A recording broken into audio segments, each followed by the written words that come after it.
Kay Cesar Vergara, karaniwan na ang kahirapan dulot ng bagyo, sakit, gutom at utang.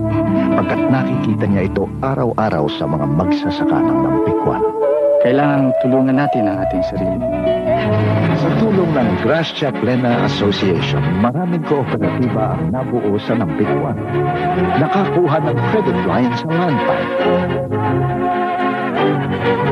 Ngayon may 2 presyo na. May magagandang planong susunod pa para lalong umunlad ang buhay ng magsasaka. Mapalad ang mga taga ng Tikwan dahil sila'y may isang Father Cesar Vergara, si Father Vergara at ang Land Bank. Nagtutulungan upang magsama-sama ang magsasaka.